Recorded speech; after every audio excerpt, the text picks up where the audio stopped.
ഇന്നാലെന്നുള്ളതല്ല, സായിബാബയുടെ ഓർഗനൈസേഷൻകാർ പോലും എന്നെ വിളിച്ചിട്ടുണ്ട്.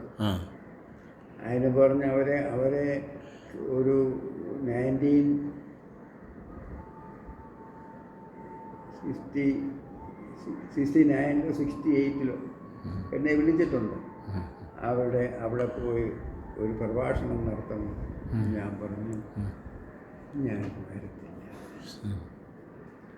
സാർ ഒന്നുകൂടൊന്ന് ആലോചിക്കണം. സാറിൻ്റെ ഒരു പുസ്തകം വായിച്ചിട്ടാണ് ശേഷം കൂടെ ഞാൻ ഇവിടെ വന്നിരിക്കുന്നത്. അതിൻ്റെ മുഖവുര വായിച്ചപ്പോൾ സാറ് വ്യത്യസ്തനായിട്ടൊരു മനുഷ്യനാണെന്ന് കണ്ടുകൊണ്ടാണ് ഞാൻ ഇവിടെ വന്നിട്ടുള്ളത്. അതുകൊണ്ട് ഒരിക്കലും നിരസിക്കാൻ പാടില്ല. അദ്ദേഹം നമ്മുടെ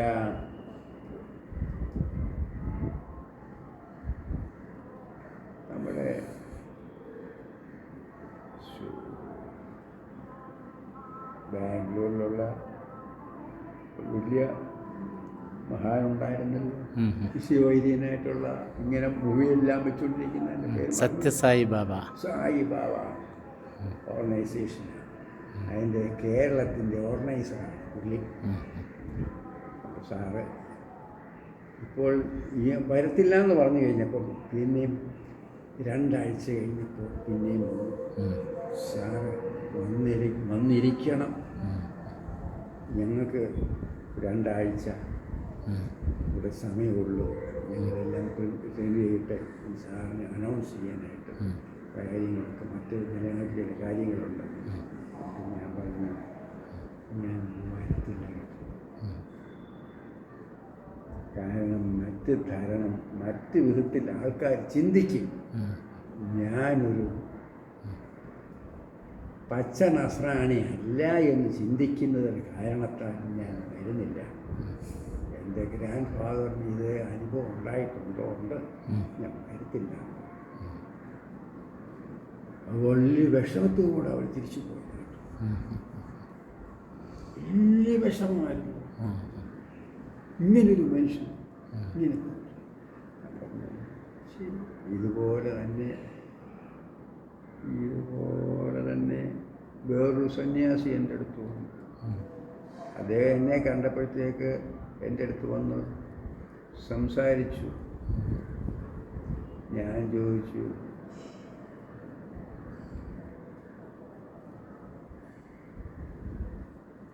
പരബ്രഹ്മം എപ്പോഴും, പരമാത്മാവ് എപ്പോഴും അതിൻ്റെ അനുഭവം നിങ്ങൾക്കുണ്ടോ എന്നൊരു ചോദ്യം ഞാൻ ചോദിച്ചു.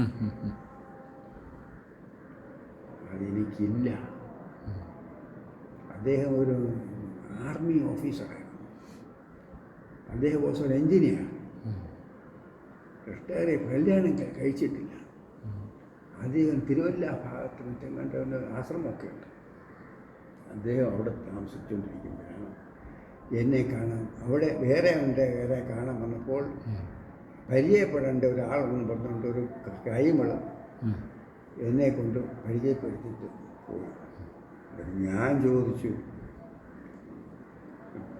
മഹാശക്തി വിശേഷത്തെപ്പറ്റി അനുഭവം ഉണ്ടോ എന്ന് ചോദിച്ചു. അനുഭവമില്ല. അതെന്താണെന്ന് ചോദിച്ചു. ആ വിശേഷം ഞാൻ പറഞ്ഞു, ഈ പരമാത്മാവ് നമ്മൾ വരുമ്പോഴത്തേക്ക് നമുക്ക് അതിന് പ്രത്യേകത അനുഭവം ഉണ്ടാകും. ഞാൻ ഇപ്പോൾ അത് എന്നിൽ തന്നെ ഇരിക്കുന്നത് കൊണ്ടാണ് ഞാൻ നിങ്ങളോട് സംസാരിക്കുന്നത്. അദ്ദേഹം പറഞ്ഞു, ഇല്ല, എനിക്ക് അനുഭവം ഉണ്ടായിട്ടില്ല.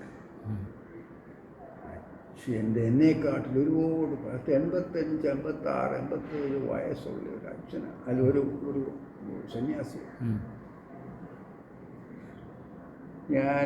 എന്നെ തിരക്കി 3 മാസം കഴിഞ്ഞപ്പോൾ എന്നെ തിരക്കി ഞാൻ എൻ്റെ വീട്ടിൽ അദ്ദേഹം കയറി വന്നു. ഞാൻ പറഞ്ഞു, സ്വാമി എന്തിനിവിടം വരെ വന്നു? ഞാൻ വന്ന് കാണുമായിരുന്നല്ലോ.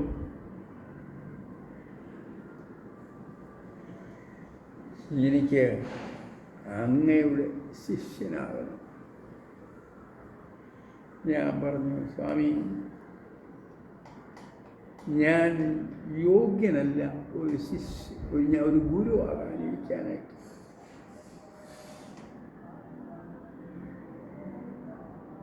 ഞാൻ വന്നതനുസരിച്ചിട്ട് പുതിയ പായ, പുതിയ കിടക്കാനുള്ള സകലതും പുതിയതാണ് ഞാൻ കൊടുത്തത്.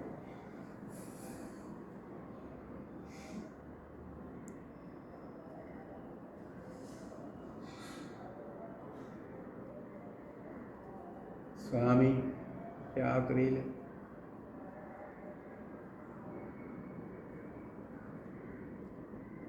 യോഗികൾ ചെയ്യുന്ന പോലെയുള്ള വിധത്തിലായിരിക്കുന്നതും ഇരിപ്പുമെല്ലാം ഇരിക്കുന്നത്.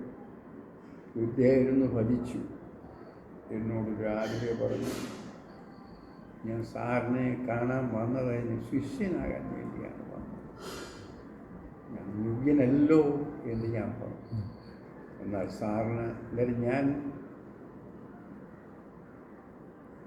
ഞാൻ സ്വാമിയെ കൊണ്ട് രാവിലെ അദ്ദേഹത്തിന് പോകണം. ഞാൻ first class ticket, airways ticket, എറണാകുളത്തിന് അദ്ദേഹത്തിന് പോകണം. ഞാൻ ടിക്കറ്റ് എടുത്ത് അദ്ദേഹത്തിന് യാത്ര ചെയ്യുന്നതിന് മുമ്പ് എന്നോട് പറഞ്ഞു, സാറും സാധാരണക്കാരോട് സംസാരിക്കാൻ പാടില്ല, ജ്ഞാനികളോട് മാത്രമേ സാറ് സംസാരിക്കാവൂ. അവർ അറിവില്ലാത്ത ആൾക്കാരോട് നിങ്ങൾ തെറ്റിദ്ധരിച്ചിരിക്കും. സാർ ആ വിധത്തിലേ ചെയ്യാം. അതിനുശേഷം